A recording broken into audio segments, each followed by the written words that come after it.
L'océan et l'environnement, ils influencent énormément mon travail depuis le début. Au début, je ne m'en rendais pas forcément compte, c'était juste instinctif. J'ai plutôt été éduqué loin justement de paysages, éduqué loin de la nature, plutôt dans un milieu très urbain. À l'âge de 13-14 ans, j'ai pris une gifle en observant des surfeurs. C'était en Corse et je me souviens encore comme si c'était hier en fait. Je passe par une fenêtre et là j'aperçois des vagues, c'était en Méditerranée, il y avait des vagues, il y avait de la houle et il y avait des surfeurs qui allaient surfer. J'ai tout de suite eu une sorte d'électrochoc en regardant les vagues, et pourtant c'était pas l'océan, c'était la mer, mais il y a aussi du surf en Méditerranée. Et à partir de ce moment-là, en fait, mon objectif, ça a été de me rapprocher le plus possible de ça, en fait, particulièrement de l'océan. Après, j'ai découvert la côte basque et donc pendant des années, j'ai vécu ça par procuration parce que j'ai vécu longtemps dans le Nord et j'ai acheté tout ce que je pouvais comme magazine. Dès que j'avais un documentaire, un reportage, j'étais obsédé par l'océan. Ça a influencé tout mon travail de photographie, à vouloir tout le temps aller capturer les vagues,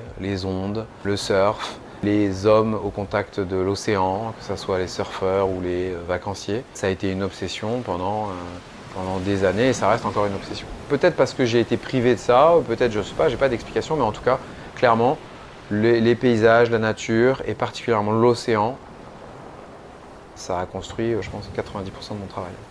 J'ai une fascination pour l'océan et la spécificité de l'océan par rapport à des espaces où ça va être beaucoup plus calme, plat et immobile.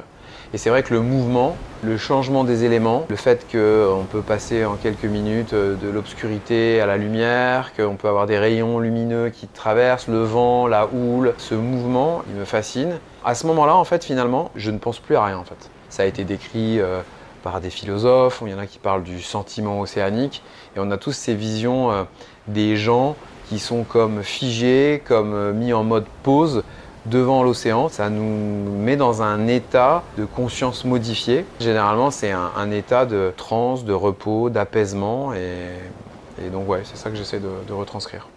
Pour moi, la photographie, finalement, en fait, c'est la rencontre de l'imaginaire, d'un idéal, d'une personne, avec la réalité, avec une réalité. C'est un mélange, à un moment donné, du conscient, voire de l'inconscient du photographe, avec la réalité et qui va créer une sorte d'idéal, en fait. Et à un moment donné, clac, ça match. Et dans ces images où j'ai cette espèce de population qui est sur la plage, avec l'océan, le ciel, parfois les nuages, ben, il y a cette espèce d'idéal de vie, de société, je sais pas.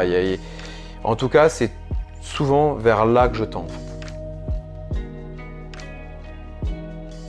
On est le fruit de nos rencontres, on est le fruit de nos lectures, de nos écoutes, des artistes qu'on va écouter, observer, des livres qu'on va lire. En fait, on n'est rien sans les autres. On est vraiment le fruit de notre environnement. Moi, il y a un photographe qui m'a beaucoup influencé, c'est un photographe qui s'appelle Todd Ido, qui est à la base un photographe qui photographiait ses potes skateurs ou qui faisait du BMX, qui a fait des photos incroyables, mais je peux être aussi influencé par De Pardon, Martin Parr, par William Eggleston. Il y en a des centaines en fait. Il y a des grands noms de la photographie, mais il y a aussi des photographes amateurs dont je découvre le travail sur les réseaux et qui sont incroyables en fait. Donc oui, ça influence. Ouais. Effectivement, il y a les prises de vue qui sont hyper importantes et le travail des images. C'est-à-dire que toutes les images, elles sont bien entendu travaillées, peaufinées, mais ce qui est important aussi, c'est effectivement l'impression. Et donc moi j'attache énormément d'importance à ça. Ce qui me plaît, c'est d'avoir des tirages haut de gamme sur des papiers, sur des toiles ou sur des supports de qualité et surtout pour travailler uniquement sur des séries limitées.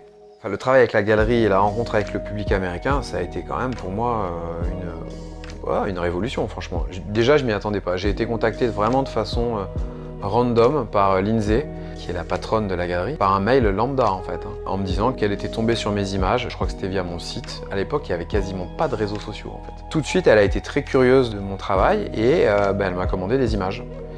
Et puis, ça s'est jamais arrêté. On a même organisé une exposition à San Francisco. Déjà, ça m'a mis en confiance.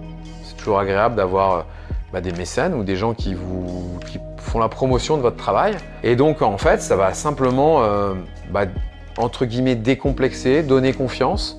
Et je me suis aperçu que ma sensibilité leur plaisait en fait. Et c'est toujours agréable quand on a quelqu'un qui va vous dire non mais en fait ce que tu fais Ce que tu fais, ça me plaît en fait. Et on va le promouvoir. Bah, c'est inouï et je les remercierai, je les remercie régulièrement. C'est génial d'avoir des gens qui aiment ton travail et en fait qui vont en faire la promotion et qui vont être fidèles. Et puis cette fidélité, maintenant, ça fait plus de 12 ans et donc ça continue encore. Et puis le bouche à oreille a fait son travail et donc il y a eu exposition à Los Angeles, ensuite à New York et donc voilà, c'est toujours très agréable. Je m'appelle César Ancel-Enseigne, je suis photographe, je suis représenté par la galerie Enion Design et Atelier.